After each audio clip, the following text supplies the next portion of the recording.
출근 준비로 바쁜 아침입니다. 손도 잘 들어가지 않는 갑갑한 옷장을 들여다보며 뭐 입을지 한참을 고민하다 겨우 옷을 선택합니다. 양말 한 짝이 안 보여 건조기에서 뒤죽박죽 엉킨 나머지 양말 하나를 찾습니다. 책꽂이에 책을 꽂아둘 곳이 없어 가로로 억지로 끼워놓고 회사 도착해 책상에 앉았는데 어제 정리 못한 서류들과 혹시나 볼까 해서 언제 뽑았는지 기억도 안 나는 참고 자료들이 책상에 빽빽히 들어차 있습니다. 무거운 마음으로 일을 시작하게 됩니다. 안녕하세요 여러분. 앞의 이야기는 제 과거 이야기인데요. 저는 정리를 진짜 못하는 사람이었습니다. 그리고 주변 물건 정리가 안 되니까 제 인생까지도 뒤죽박죽인 것 같은 느낌을 종종 받았습니다. 그리고 제일 큰 문제는 이런 상황에서 집안일과 업무를 하다 보니 항상 행동이 느리고 일을 처리하는데 시간이 많이 필요했습니다.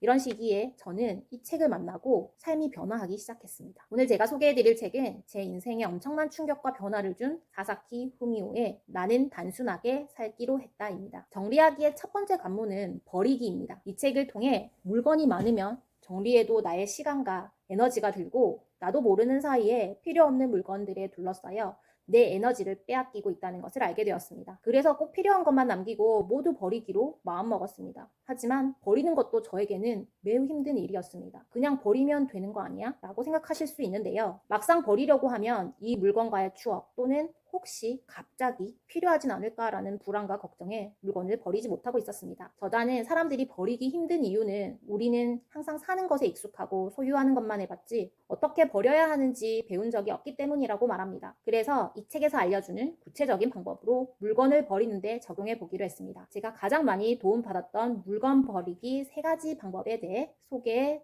보도록 하겠습니다. 첫 번째, 영원히 오지 않을 언젠가를 버려라. 물건을 잘못 샀다는 생각이 들 때는 바로 버리는 것이 현명하다. 잘못 샀지만 언젠가 사용할 거라는 마음으로 남겨두지 말자. 그렇지 않으면 언제까지고 마음 한구석에 실패라고 생각하는 물건과 오랜 시간 부대끼게 되므로 정신 건강에도 좋지 않다. 수업료라고 생각하고 실패한 이유를 마음에 새겨두는 편이 다음에 더 현명한 선택을 하는 방법이다. 저도 언젠가는 신을 거라고 두었던 사이즈 잘못 사서 불편한 신발, 예뻐서 인터넷에서 샀지만 막상 받아보니 재질이 마음에 들지 않아 손이 가지 않던 셔츠, 이런 것들이 생각나 바로 정리를 하는데 도움을 받았습니다. 그리고 가전제품을 사면 많은 부속품이 함께 딸려온다. 여분의 나사, 케이블 등 언젠가 필요할 때 있으면 없으면 곤란할 것 같아서 잘 보관해 두지만 어디 사용하는 건지도 모르고 보관한다 생각해보면 이렇게 보관해둔 물건을 정말 필요할 때 제대로 사용해 본 적이 없다. 애초 갖고 있었다는 사실조차 잃어버려 필요할 때도 유용하게 쓰지 못한다. 이 문구를 읽고 저는 머리를 한 대 맞은 것 같았습니다. 저도 이런 물건을 항상 모아놓기 때문이었습니다. 신혼 때 산 가전에 사용설명서, 부속품을 서랍 한가득 모아두었었는데 사실 이 책을 읽기 전까지는 그곳에 있었는지조차 몰랐던 것들이었습니다. 몇 년이 지나도 한 번도 꺼내본 적이 없다는 걸 인지하고 모두 버렸습니다. 두 번째, 옷에 대한 관념이 완전히 바뀌었습니다.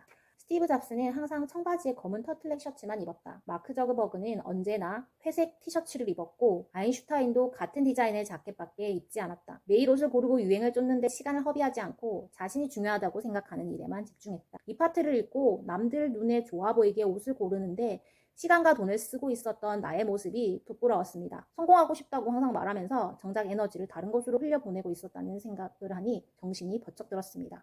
그래서 빼곡히 차인 옷장들에서 내가 정말 편하고 손이 가는 옷들만 남겼습니다. 입지도 않으면서 내 옷장을 차지하고 있는 내 시간을 갉아먹고 있었던 혹시나 입을지 몰라서 둔 옷들을 모두 정리했습니다. 숨통이 트인 옷장을 보니 내 마음도 숨통이 트이고 아침에 옷 고르는 스트레스도 확 줄어들었습니다. 세 번째, 지인에게 받은 필요하지 않은 물건을 그냥 방치하고 버릴 순 없어 고민하고 있었는데 이 책에서 얻은 솔루션으로 정리를 할 수 있게 되었습니다. 저자는 만일 상대방이 누가 준 물건을 거추장스럽게 생각하거나 필요 없는데 버리지도 못하고 곤란해한다면 누구라도 싫지 않을까? 빨리 버려줬으면 좋겠다는 생각만 들 것이다. 누군가에게 받은 필요 없는 물건을 바라보며 한숨 쉬는 지경이라면 단호히 버리는 편이 오히려 그 사람을 존중하는 것이다. 만약 과거의 물건을 버렸다고 화내는 사람이 있다면 당신과의 현재를 소중하게 여기지 않는 그 사람과는 거리를 둬도 좋다. 애정을 물건으로만 전달하려는 사람이다. 제가 많은 책을 읽어봤지만 저희 행동에 즉각적인 변화를 주는 책은 이 책이 단연 1등이라고 할 수 있습니다.